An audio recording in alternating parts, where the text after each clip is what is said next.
Bible വായിക്കുകയും പഠിക്കുകയും ചെയ്യുമ്പോൾ എന്തെങ്കിലും സംഭവിക്കുന്നുണ്ടോ? ബൈബിൾ നാം വായിക്കുമ്പോൾ നമ്മുടെ ജീവിതത്തിൽ എന്തെങ്കിലും സംഭവിക്കുന്നുണ്ടെന്ന് ശാസ്ത്രം തെളിയിച്ചിട്ടുണ്ടോ? അതാണ് ഇന്നത്തെ ഈ സന്ദേശത്തിൽ. Hello, I M George Mathew Alexios and welcome two point two eternity. ഈ ഒരു പുതിയ വർഷം ആരംഭിക്കുമ്പോൾ നമ്മളിൽ പലരും പല റെസല്യൂഷൻസ്, പല തീരുമാനങ്ങൾ നമ്മളെടുക്കും. ഉദാഹരണത്തിന് എക്സസൈസ് ചെയ്യണമെന്നും, ഹെൽത്തി ആയിട്ടുള്ള നല്ല ഭക്ഷണം കഴിക്കണമെന്നും, ദൈവവുമായിട്ട് ക്വാളിറ്റി സമയം നമുക്ക് സ്പെൻഡ് ചെയ്യണമെന്നും, നമ്മളെ തന്നെ ഇമ്പ്രൂവ് ചെയ്യണമെന്നൊക്കെ അങ്ങനെ അനേക തീരുമാനങ്ങൾ നമ്മൾ എടുക്കും. ചിലർ ബൈബിളിനെ ആദ്യം മുതൽ അവസാനം വരെ വായിക്കാം എന്നൊക്കെ തീരുമാനിക്കും. അതിന് പലരും ചില ബൈബിൾ റീഡിംഗ് പ്ലാനുകളും ആപ്പുകളും ഒക്കെ തന്നെ ഉപയോഗിക്കും. പക്ഷേ ചോദ്യം, നാം ആദ്യം മുതൽ അവസാനം വരെ, ഈ വർഷം വരെ അല്ലെങ്കിൽ ആ വർഷത്തിൻ്റെ അവസാനം വരെ നാം അത് വിശ്വസ്തമായി കൊണ്ടെത്തിക്കുന്നുണ്ടോ എന്നുള്ളതാണ്. അമേരിക്കയിലെ മിഷിഗനിലുള്ള സെൻറ്റർ ഫോർ ബൈബിൾ എൻഗേജ്മെൻറ്റ് ഒരു സ്റ്റഡി നടത്തി. ബൈബിൾ വായിക്കുമ്പോൾ ആളുകളുടെ ജീവിതത്തിൽ എന്താണ് സംഭവിക്കുന്നതെന്നുള്ളതിനെക്കുറിച്ച് ഉള്ള ഒരു സ്റ്റഡി. അതിനായിട്ട് അവർ 8 മുതൽ 80 വയസ്സ് വരെ പ്രായമുള്ള 40,000 ആളുകളെയാണ് സ്റ്റഡിക്ക് വേണ്ടി സെലക്ട് ചെയ്തത്. എന്നിട്ട് ഒരാഴ്ചയിൽ എത്ര പ്രാവശ്യമാണ് അവർ വായിക്കുന്നത്, അതനുസരിച്ച് അവരുടെ ജീവിതത്തിലും സ്വഭാവത്തിലുമുള്ള മാറ്റങ്ങളെയാണ് അവർ സ്റ്റഡി ചെയ്തത്. അവർ ആ സ്റ്റഡിയുടെ റിസൾട്ട് കമ്പയർ ചെയ്തപ്പോൾ ഭയങ്കര അമേസിംഗ് ആയിട്ടുള്ളൊരു കാര്യമാണ് അവർ കണ്ടുപിടിച്ചത്. അവർ മനസ്സിലാക്കിയത്, തിരുവെഴുത്ത്, ദൈവത്തിൻ്റെ വചനം 1, 2, 3 പ്രാവശ്യം ഒരാഴ്ചയിൽ വായിക്കുന്നവരിൽ വലിയ മാറ്റങ്ങളൊന്നും കണ്ടില്ല. പക്ഷേ തിരുവെഴുത്തിനെ, ദൈവത്തിൻ്റെ വചനത്തെ 4 കൂടുതൽ പ്രാവശ്യം ഒരാഴ്ചയിൽ വായിക്കുന്നവരുടെ ജീവിതത്തിൽ വലിയ വ്യത്യാസങ്ങളാണ് കണ്ടത്. എന്താണ് 11 ടാഞ്ചിബിളായിട്ടുള്ള ഗുണങ്ങൾ ആളുകളുടെ ജീവിതത്തിൽ ഉണ്ടായതെന്നുള്ളത് നമുക്കൊന്ന് കാണാം. ഏകാന്തത 30% കുറഞ്ഞു. കോപപ്രശ്നങ്ങൾ 31% കുറഞ്ഞു. മദ്യപാനം 62% കുറഞ്ഞു. ആത്മീയമായി സ്തംഭനാവസ്ഥയും മുരടിച്ചിരിക്കുന്ന അനുഭവവും 60% കുറഞ്ഞു. അശ്ലീല വീഡിയോകൾ കാണുന്നത് 59% കുറഞ്ഞു. ഭയമോ ഉത്കണ്ഠയോ അനുഭവപ്പെടുന്നത് 14% കുറഞ്ഞു. നിരുത്സാഹം തോന്നുന്നത് 31% കുറഞ്ഞു. ചാരിറ്റിക്ക് നൽകുന്നത് 218% വർദ്ധിച്ചു. തിരുവെഴുത്തുകൾ മനഃപ്പാടമാക്കുന്നത് 407% വർദ്ധിച്ചു. മറ്റുള്ളവരുമായി വിശ്വാസം പങ്കിടുന്നത് 228% വർദ്ധിച്ചു. വിശ്വാസത്തിൽ മറ്റുള്ളവരെ ശിഷ്യരാക്കുന്നത് 231% വർദ്ധിച്ചു. ഇത് ഭയങ്കര ഇൻക്രെഡിബിൾ ആയിട്ടുള്ളൊരു കാര്യം തന്നെയാണ് അവർ മനസ്സിലാക്കിയത്. എങ്ങനെയാണ് ദൈവത്തിൻ്റെ വചനം, തിരുവെഴുത്ത് വായിക്കുമ്പോൾ ഈ പറഞ്ഞ ഈ 9 മാറ്റങ്ങൾ ഇങ്ങനെ സംഭവിക്കുന്നത്? അതിനുള്ള ഉത്തരം, ദൈവത്തിൻ്റെ വചനം ജീവിക്കുന്ന വചനമാണ്. വെറും ഒരു പേജിൽ എഴുതിയിരിക്കുന്ന കുറച്ച് വാക്കുകൾ മാത്രമല്ല, ദൈവത്തിൻ്റെ ശബ്ദം, എഴുതപ്പെട്ട രൂപം, അതാണ് ദൈവത്തിൻ്റെ വചനം. ആൻഡ് ദൈവത്തിൻ്റെ വചനം എവിടെയുണ്ടോ അവിടെ ദൈവത്തിൻ്റെ സാന്നിധ്യമുണ്ട്. നാം ദൈവത്തിൻ്റെ വചനം വായിക്കുമ്പോൾ ദൈവത്തിൻ്റെ ശബ്ദമാണ് നാം ശ്രവിക്കുന്നത്. നാം ദൈവത്തിൻ്റെ സന്നിധിയിലേക്കാണ് പ്രവേശിക്കുന്നത്. ആൻഡ് ദൈവത്തിൻ്റെ സന്നിധിയിലേക്ക് നാം പ്രവേശിക്കുമ്പോൾ അങ്ങനെ ചുമ്മാ ഒന്നും നമ്മളങ്ങനെ പോകത്തില്ല. ദൈവത്തിൻ്റെ സാന്നിധ്യം നമ്മളെ രൂപാന്തരപ്പെടുത്തും. പക്ഷേ ബൈബിളെന്ന് പറയുന്നത് നമ്മുടെ സ്വഭാവങ്ങളെയോ നമ്മുടെ ബിഹേവിയറിനെ കുറച്ചും കൂടെ നന്നാക്കുന്ന പുസ്തകം മാത്രമല്ല. അത് ആഴമേറിയ മറ്റൊരു കാര്യത്തിലേക്കാണ് വിരൽ ചൂണ്ടുന്നത്. നാം ദൈവത്തിൻ്റെ വചനത്തിലൂടെ ദൈവത്തിൻ്റെ സന്നിധിയിലേക്ക് അടുത്തു വരുമ്പോൾ നാം ദൈവം ആരെന്നുള്ളതും നാം ആരെന്നുള്ളതും നാം മനസ്സിലാക്കും. നമുക്ക് നമ്മുടെ ആ പാപം നിമിത്തമുള്ള ആ നഷ്ടപ്പെട്ട അവസ്ഥയെക്കുറിച്ചും നമുക്ക് ക്ഷമ വേണമെന്നും നമുക്കൊരു രക്ഷിതാവിനെ ആവശ്യമാണെന്നുള്ള തിരിച്ചറിവ് നമുക്കുണ്ടാവും. ആൻഡ് ബൈബിൾ നമ്മളെ അവിടം കൊണ്ടങ്ങ് കൈവിട്ടേച്ച് പോകുന്നുമില്ല. ബൈബിളിൻ്റെ ആദ്യം മുതൽ അവസാനം വരെ തിരുവെഴുത്ത് വിരൽ ചൂണ്ടുന്നത് യേശു ക്രിസ്തുവിലേക്കാണ്. യേശു നമുക്ക് രക്ഷയും നമുക്ക് പുനഃസ്ഥാപനവും നമുക്ക് നിത്യജീവനും നൽകിത്തരുന്നു. അതുകൊണ്ട് ഞാൻ ഇനിയും സംസാരിക്കുവാൻ പോകുന്ന പ്രാക്ടിക്കലായിട്ടുള്ള ഗുണങ്ങൾ ഞാൻ ഷെയർ ചെയ്യുന്നതിന് മുമ്പ് ഒരു കാര്യം നാം ഓർക്കണം. ബൈബിൾ നമ്മളെ കുറച്ചും കൂടെ ബെറ്ററായിട്ടുള്ള, കുറച്ചും കൂടെ നല്ലൊരു വ്യക്തിയാക്കുക എന്നുള്ളത് മാത്രമല്ല, നമുക്ക് യേശുക്രിസ്തുവിലൂടെ പിതാവാം ദൈവത്തെങ്കിലേക്ക് പുനഃസ്ഥാപിക്കപ്പെട്ട ബന്ധത്തിലൂടെ ഒരു മകനും മകളും ആയിത്തീരുക എന്നുള്ളതാണ് വലിയ കാര്യം. ഇനി അങ്ങോട്ട് തുടരുന്നതിന് മുമ്പ് നാം ഇവിടെ ബൈബിൾ ട്രാൻസ്ലേറ്റേഴ്സ്, ബൈബിളിനെ തർജ്ജമ ചെയ്തിട്ടുള്ളവരുടെ കോൺട്രിബ്യൂഷനെ അതിനെപ്പറ്റി സംസാരിക്കാതെ പോകുന്നത് ശരിയല്ല. കാരണം നൂറ്റാണ്ടുകളായി പല പുരുഷന്മാരും സ്ത്രീകളും അവരുടെ ജീവിതങ്ങളെ തന്നെ സമർപ്പിച്ച്, ചില സന്ദർഭങ്ങളിൽ അവരുടെ ജീവന് പോലും ഭീഷണി ഉണ്ടാകുന്ന സന്ദർഭങ്ങളിൽ പോലും അവർ തിരുവെഴുത്തിനെ ട്രാൻസ്ലേറ്റ് ചെയ്ത് പല ഭാഷക്കാരുടെ കൈകളിലേക്ക് എത്തിക്കുവാൻ അവർ ഉത്സാഹിച്ച് പ്രവർത്തിച്ചു. അവരുടെ ആ പ്രവൃത്തി കൊണ്ടാണ് ബൈബിൾ ഇന്ന് അനേക ഭാഷകളിലും ഡയലക്റ്റുകളിലും പിന്നെ പല കൾച്ചേഴ്സിലും പല രാഷ്ട്രങ്ങളിലുള്ളവർക്കും ദൈവത്തിൻ്റെ വചനത്തെ അവരുടെ ഭാഷയിൽ ലഭിക്കുവാൻ ഇടയായി തീർന്നത്. ഇതിൽ നിന്ന് നമ്മളെ ഓർമ്മിപ്പിക്കുന്നത് ബൈബിളിൻ്റെ സന്ദേശം ഒരു രാജ്യമോ ഒരു കൾച്ചറോ ഒരു പീപ്പിൾ ഗ്രൂപ്പിലോ ഒതുങ്ങി നിൽക്കുന്നതല്ല. അത് ലോകത്തിന് മുഴുവനുമായിട്ടുള്ള സന്ദേശമാണ്. അങ്ങനെയുള്ള ആ ട്രാൻസ്ലേറ്റേഴ്സിൻ്റെ ആ ത്യാഗവും വിശ്വസ്തതയും നിമിത്തമാണ് മില്യൺ കണക്കിന് ആളുകൾക്ക് യേശുവിലൂടെയുള്ള യേശുവിൻ്റെ സുവിശേഷത്തിലൂടെയുള്ള ആ ഒരു നിത്യജീവനൊക്കെ അവകാശപ്പെടുവാനും അങ്ങനെ ദൈവത്തിൻ്റെ വചനത്തിലൂടെ ദൈവത്തോട് ചേർന്ന് നടക്കുവാനും ഒക്കെ എല്ലാം ഇടയായി തീർന്നത്. അതുകൊണ്ട് ബൈബിൾ എന്ന് പറയുമ്പോൾ ഒരു പഴയൊരു പുസ്തകം, ആ ചിന്തയല്ല നമ്മുടെ മനസ്സിൽ വരേണ്ടത്. മില്യൺ കണക്കിന് ആളുകളെ ആയിരക്കണക്കിന് വർഷങ്ങളായി വഴി നടത്തിയ പുസ്തകമാണ് ബൈബിൾ. ബൈബിൾ എഴുതിയത് തന്നെ 1600 വർഷത്തോളമുള്ള ടൈം പീരീഡിൽ 40ഓളം വരുന്ന ആളുകൾ എഴുതി. അത് 3 ഭാഷകളിൽ 3 കോണ്ടിനെൻറ്റുകളിൽ അക്രോസ് ആയിരുന്നാണ് ബൈബിൾ എഴുതിയത്. ഈ ഓതേഴ്സ്, ഈ എഴുതിയവരാരും തമ്മിൽ കണ്ടില്ല എങ്കിൽ കൂടി ദൈവം അവരിൽ പരിശുദ്ധാത്മാവിനാൽ പ്രവർത്തിച്ച് ദൈവശ്വാസീയമായി അങ്ങനെ പ്രവർത്തിച്ച് ദൈവത്തിൻ്റെ വചനം എഴുതി. എന്നിട്ടും ബൈബിളിന് ഒരേ ഒരു കൺസിസ്റ്റൻ്റ് ആയിട്ടുള്ള ശക്തമായിട്ടുള്ളൊരു തീമാണുള്ളത്. അതായത് creation, fall, salvation through Jesus and restoration. അതായത് സൃഷ്ടിപ്പ്, മനുഷ്യൻ്റെ പാപനിമിത്തമുള്ള വീഴ്ച, യേശുക്രിസ്തുവിലൂടെയുള്ള രക്ഷ, അങ്ങനെ ദൈവവുമായിട്ടുള്ള ബന്ധം പുനഃസ്ഥാപിക്കൽ. ഈ തീമാണ് ബൈബിളിൻ്റെ ആദ്യം മുതൽ അവസാനം വരെയും കാണുവാൻ സാധിക്കുന്നത്. എബ്രായർ 4:12 തന്നെ പറയുന്നത്, ദൈവത്തിൻ്റെ വചനം ജീവനുള്ളതും ചൈതന്യമുള്ളതും ഇരുവാൾ തലയുള്ള വാളിനേക്കാൾ മൂർച്ചയേറിയതുമാണ്. അതുകൊണ്ട് ബൈബിൾ നാം റെഗുലറായി വായിക്കുമ്പോൾ നാം ചിന്തിക്കുന്നതും പ്രവർത്തിക്കുന്നതിനെയൊക്കെയും ബൈബിൾ സ്വാധീനിക്കും. നമ്മുടെ ജീവിതങ്ങൾ ജീവിക്കുന്നതിനെ തന്നെ ബൈബിൾ സ്വാധീനിക്കും. നമുക്ക് ദൈവത്തിൻ്റെ സ്നേഹത്തെപ്പറ്റി നമുക്ക് ജ്ഞാനം ദൈവം നൽകിത്തരും. നമ്മളെ ബുദ്ധിമുട്ടുള്ള സാഹചര്യങ്ങളിൽ നമ്മളെ ആശ്വസിപ്പിക്കും. നമ്മളെ കുറച്ചും കൂടെ നല്ല മനുഷ്യരായി ജീവിക്കുവാൻ ബൈബിൾ നമ്മെ സഹായിക്കും. അതുകൊണ്ട് ബൈബിൾ വായന നിമിത്തം, പഠനം നിമിത്തം നമ്മളിൽ ഉണ്ടാകുന്ന 5 പ്രാക്ടിക്കലായിട്ടുള്ള ഗുണങ്ങൾ അത് നമുക്ക് നോക്കാം. 1. Reading the Bible gives us wisdom and guidance. Bible വായന നമുക്ക് ജ്ഞാനവും മാർഗനിർദ്ദേശവും നൽകുന്നു. ജീവിതം മുഴുവൻ തെരഞ്ഞെടുപ്പുകളുള്ളതാണ്. ആൻഡ് ചിലപ്പോൾ എന്താണ് ശരിയായിട്ടുള്ള തീരുമാനമെടുക്കേണ്ടതെന്നുള്ളത് നമുക്ക് അറിയാൻ സാധിക്കില്ല. ബൈബിൾ നമുക്ക് ജീവിതത്തിൽ ഒരു വഴികാട്ടിയായി പ്രവർത്തിക്കുന്നു.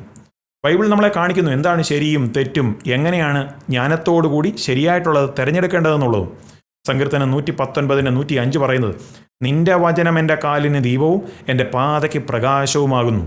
എങ്ങനെയാണോ അന്ധകാരത്തിൻ്റെ നടുവിൽ ഒരു വിളക്ക് വെളിച്ചം പകരുന്നത്, അതുപോലെ ദൈവത്തിൻ്റെ വചനം നമുക്ക് ഈ ലോകത്തിൻ്റെ അന്ധകാരത്തിൻ്റെ വഴിയിലൂടെ പോകുമ്പോൾ നമുക്ക് വെളിച്ചം പകരും. സദൃശവാക്യങ്ങൾ 3:5-6 പറയുന്നത്, പൂർണ്ണ ഹൃദയത്തോടെ യഹോവയിൽ ആശ്രയിക്കുക, സ്വന്തം വിവേകത്തിൽ ഊന്നരുത്, നിന്റെ എല്ലാ വഴികളിലും അവനെ നനച്ചുകൊള്ളുക, അവൻ നിന്റെ പാതകളെ നേരെയാക്കും. ബൈബിൾ വായനയും പഠനത്തിലൂടെയും നമുക്ക് നമ്മുടെ സ്വന്തം ചിന്തകളിൽ ആശ്രയിക്കാതെ ദൈവത്തിൻ്റെ ജ്ഞാനത്തിൽ ആശ്രയിക്കുവാൻ ദൈവം നമ്മെ സഹായിക്കും. 2. Reading the Bible strengthens our faith. Bible വായന നമ്മുടെ വിശ്വാസത്തെ ബലപ്പെടുത്തുന്നു. വിശ്വാസം എന്ന് പറഞ്ഞാൽ നമുക്ക് എന്തെങ്കിലും ഒരു കാര്യത്തിൻ്റെ റിസൾട്ട്, പിന്നെ അതിൻ്റെ ഡീറ്റെയിൽസ് ഇതൊന്നും കാണാതെ തന്നെ ദൈവത്തെ ആശ്രയിക്കുക എന്നുള്ളതാണ്. നാം ബൈബിൾ വായിക്കുമ്പോൾ ദൈവത്തിൻ്റെ വാഗ്ദത്തങ്ങളെപ്പറ്റി മനസ്സിലാക്കുന്നു. അങ്ങനെ ദൈവത്തിൻ്റെ വിശ്വസ്തത, ഭൂതകാലത്തിൽ ദൈവത്തിൻ്റെ വിശ്വസ്തത എങ്ങനെയായിരുന്നു എന്ന് നമുക്ക് മനസ്സിലാക്കുവാൻ സാധിക്കും. അങ്ങനെ നമുക്ക് ഭാവി കാലത്തെ കൂടെ ദൈവത്തെ ആശ്രയിക്കാമെന്ന് ദൈവം നമുക്ക് ഉറപ്പ് നൽകും. റോമർ 10:17 പറയുന്നത്, ആകയാൽ വിശ്വാസം കേൾവിയാലും കേൾവി ക്രിസ്തുവിൻ്റെ വചനത്താലും വരുന്നു. നാം കൂടുതൽ ബൈബിൾ വായിക്കുമ്പോൾ നമ്മുടെ വിശ്വാസം കുറച്ചും കൂടെ ബലപ്പെടും. അനേകർ വിശ്വാസ വീരന്മാരെന്ന് പറഞ്ഞ അനേകർ, ഉദാഹരണത്തിന് നോഹയും മോശയും ദാവീദും യേശു പോലും, അവരുടെ എല്ലാം ആ ജീവിതങ്ങളെ നമ്മളൊന്ന് നോക്കിയാൽ നമുക്കൊരു കാര്യം മനസ്സിലാവും, ദൈവമാണ് പരമാധികാരിയായി അവരുടെ ജീവിതത്തിൽ അവരെ വഴി നടത്തിയെന്ന്. 3. Reading the Bible brings piece and comfort. Bible വായിക്കുന്നതിലൂടെ നമുക്ക് സമാധാനവും ആശ്വാസവും ലഭിക്കുന്നു. എല്ലാവർക്കും പ്രശ്നങ്ങൾ ജീവിതത്തിൽ നേരിടും. ഭയം, വിഷമങ്ങൾ, സമ്മർദ്ദം, ഡിസപ്പോയിൻമെൻറ്റ്, അതായത് നിരുത്സാഹപ്പെടുത്തുന്ന സാഹചര്യങ്ങൾ ഒക്കെ എല്ലാവരും നേരിടും. പക്ഷേ ബൈബിൾ ബുദ്ധിമുട്ടിൻ്റെ അങ്ങനെയുള്ളൊരു സാഹചര്യത്തിൻ്റെ നടുവിലും ബൈബിൾ നമുക്ക് സമാധാനം നൽകുന്നു. യേശു തന്നെ പറഞ്ഞു മത്തായി 11:28, അധ്വാനിക്കുന്നവരും ഭാരം ചുമക്കുന്നവരുമായുള്ളവരെ എല്ലാവരും എൻ്റെ അടുക്കൽ വരുവിൻ, ഞാൻ നിങ്ങളെ ആശ്വസിപ്പിക്കും. ഫിലിപ്പിയർ 4:6-7 വാക്യങ്ങളിൽ പൗലോസ് പറഞ്ഞു, ഒന്നിനെക്കുറിച്ചും വിചാരപ്പെടരുത്, എല്ലാത്തിലും പ്രാർത്ഥനയാലും അപേക്ഷയാലും നിങ്ങളുടെ ആവശ്യങ്ങൾ സ്തോത്രത്തോടുകൂടെ ദൈവത്തോട് അറിയിക്കുക അത്രേ വേണ്ടത്. എന്നാൽ സകല ബുദ്ധിയെയും കവിയുന്ന ദൈവസമാധാനം നിങ്ങളുടെ ഹൃദയങ്ങളെയും നിലവുകളെയും ക്രിസ്തുവേശുവിങ്കൽ കാക്കും. ബൈബിൾ വായിക്കുമ്പോൾ നമ്മളെ ദൈവം ഓർമ്മിപ്പിക്കുന്നത് നാം ഒറ്റയ്ക്കല്ല, ദൈവം നമ്മെ ആഴമായി കരുതുന്നുണ്ട്. ദൈവത്തിൻ്റെ സമാധാനം നാം നേരിടുന്ന ഏതൊരു സാഹചര്യത്തിൻ്റെയും മധ്യത്തിലും ദൈവം നൽകുവാൻ ദൈവം വിശ്വസ്തനാണെന്നുള്ളൊരു കാര്യമാണ് ബൈബിൾ വായനയിലൂടെ ദൈവം നമ്മെ ഓർമ്മിപ്പിക്കുന്നത്. 4. Reading the Bible helps us live A better life. നല്ല ഒരു ജീവിതം ജീവിക്കുവാൻ ബൈബിൾ വായന നമ്മെ സഹായിക്കുന്നു. ബൈബിൾ നമ്മളെ പഠിപ്പിക്കുന്നത് സ്നേഹം, ക്ഷമ, സത്യസന്ധത, ദീർഘക്ഷമ, ദയ, അങ്ങനെയുള്ള പല മൂല്യങ്ങളാണ്. ഈ ക്വാളിറ്റീസ് എല്ലാം നമ്മളെ കുറച്ചും കൂടെ സ്ട്രോങ് ആയിട്ടുള്ള ബന്ധങ്ങൾ പണിയുവാനും കുറച്ചും കൂടെ നല്ല ആളുകളായി ജീവിക്കുവാനും നമ്മെ സഹായിക്കും. 2 തിമോത്തിയോസ് 3:16-17 പറയുന്നത്, എല്ലാ തിരുവഴുത്തും ദൈവശ്വാസീയമാകയാൽ ദൈവത്തിന് മനുഷ്യൻ സകല സൽപ്രവർത്തിക്കും വക പ്രാപിച്ച് തികഞ്ഞവനാകേണ്ടതിന് ഉപദേശത്തിനും ശാസനത്തിനും ഗുണീകരണത്തിനും നീതിയിലെ അഭ്യാസത്തിനും പ്രയോജനമുള്ളതാകുന്നു. നാം ബൈബിൾ പഠിപ്പിക്കുന്നതിനെ നാം അനുസരിക്കുമ്പോൾ, ഫോളോ ചെയ്യുമ്പോൾ നമ്മുടെ ക്യാരക്ടർ, സ്വഭാവം ഇമ്പ്രൂവ് ചെയ്യും. അങ്ങനെ മറ്റുള്ളവരെ സ്നേഹത്തിലും ആദരവോടും കൂടി ട്രീറ്റ് ചെയ്യുവാൻ നമ്മെ അത് സഹായിക്കും. 5. Reading the Bible brings hope and purpose. Bible വായന നമുക്ക് പ്രത്യാശയും ജീവിതത്തിൽ ലക്ഷ്യബോധവും നൽകിത്തരും. പലരും ചോദിക്കുന്ന ഒരു കാര്യമാണ്, ഞാൻ എന്താണ് ഈ ലോകത്തിൽ ചെയ്യുന്നത്? എൻ്റെ ഉദ്ദേശം എന്താണ് ഈ ലോകത്തിൽ? എന്താണ് ദൈവത്തിന് എന്നെക്കുറിച്ചുള്ള ഉദ്ദേശം? ബൈബിൾ നമുക്ക് ജീവിതത്തിൽ പ്രത്യാശയും ലക്ഷ്യവും നൽകിത്തരുന്നു.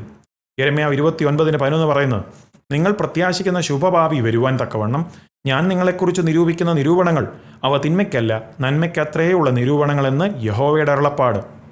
ബൈബിളിലെ അനേകരുടെ കഥകൾ, ഉദാഹരണത്തിന് രൂത്ത്, രാഹാബ്, യോസേഫ്, അതെല്ലാം നമ്മെ ഓർമ്മിപ്പിക്കുന്നത് ദൈവം എന്താണ് ചെയ്യുന്നതെന്നുള്ളത് ആ സമയത്ത് അവർ കാണുന്നില്ല എങ്കിൽ കൂടി ബിഹൈൻഡ് ദ സീൻസ്, പിന്നിലിരുന്നു കൊണ്ട് ദൈവം അവരുടെ നന്മയ്ക്ക് വേണ്ടി പ്രവർത്തിക്കുന്നു എന്നുള്ളത് നമുക്ക് മനസ്സിലാക്കുവാൻ സാധിക്കും. ബൈബിൾ നമ്മളെ ഓർമ്മിപ്പിക്കുന്നത് നമ്മുടെ ജീവിതത്തിന് അർത്ഥമുണ്ട്. ദൈവത്തിന് നമ്മളെ ഓരോരുത്തവരെക്കുറിച്ചും വ്യക്തമായ ഒരു പദ്ധതിയുണ്ട്, ഒരു ഉദ്ദേശവുമുണ്ട്.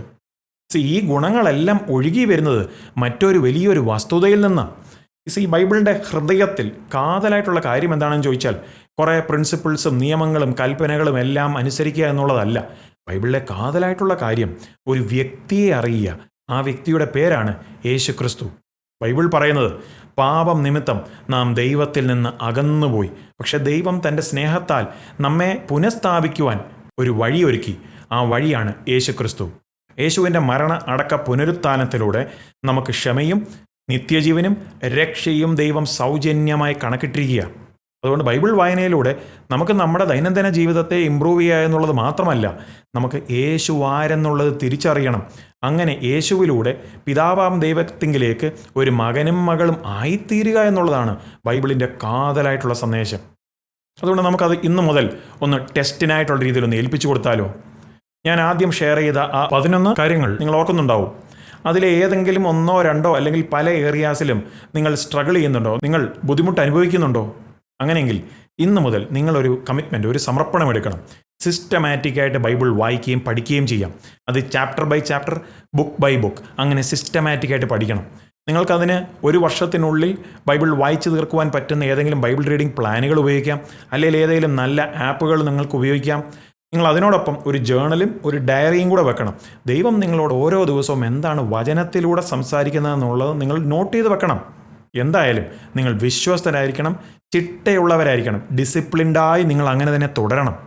സുവിശേഷങ്ങളിൽ നിന്ന് തുടങ്ങാം. മത്തായി, മർക്കോസ്, ലൂക്കോസ് അല്ലെങ്കിൽ യോഹന്നാൻ, ആ സുവിശേഷങ്ങളിൽ നിന്ന് ആരംഭിക്കാം. അങ്ങനെ നിങ്ങൾ വായിക്കുകയും പഠിക്കുകയും ചെയ്ത് മുന്നോട്ട് പോകുമ്പോൾ നിങ്ങളുടെ ജീവിതത്തിലെ മാറ്റങ്ങൾ നിങ്ങൾക്ക് തന്നെ മനസ്സിലാകുവാൻ തുടങ്ങും. നിങ്ങൾ അപ്രകാരം ഇന്നു മുതൽ ബൈബിൾ വായിക്കുകയും പഠിക്കുകയും ഒരു സമർപ്പണം നിങ്ങൾ എടുക്കുന്നുണ്ടെങ്കിൽ താഴെ കമൻറ്റ് ബോക്സിൽ ആമേൻ എന്ന് ടൈപ്പ് ചെയ്യുക. മാത്രമല്ല, മറ്റുള്ളവരുടെ പ്രോത്സാഹനത്തിന് വേണ്ടി നിങ്ങളുടെ ജീവിതത്തിൽ എങ്ങനെയാണ് ബൈബിൾ വായന നിങ്ങളെ സ്വാധീനിക്കുകയും നിങ്ങളുടെ ജീവിതത്തിൽ മാറ്റങ്ങൾ വരുത്തിയെന്നുള്ളതും കൂടെ നിങ്ങൾക്ക് താഴെ കമൻറ്റ് ബോക്സിൽ രേഖപ്പെടുത്താം.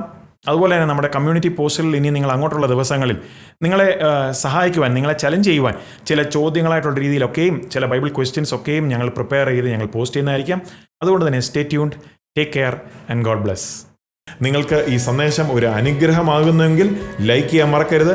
നിങ്ങൾ സബ്സ്ക്രൈബ് ചെയ്തിട്ടില്ല എങ്കിൽ സബ്സ്ക്രൈബ് ചെയ്യാനും ചേർന്ന് കാണുന്ന ബെൽ ഐക്കണും പ്രസ് ചെയ്ത് സബ്സ്ക്രൈബ് ആവുമെങ്കിൽ നിങ്ങൾക്ക് ഇപ്രകാരമുള്ള അപ്ഡേറ്റുകളും ബൈബിൾ സ്റ്റഡി സെഷനുകളും എല്ലാം ഇതേ ചാനലിൽ എപ്പോഴൊക്കെ അപ്ലോഡ് ആകുമോ നിങ്ങൾക്കത് നോട്ടിഫിക്കേഷനായി ലഭിക്കുന്നതായിരിക്കും.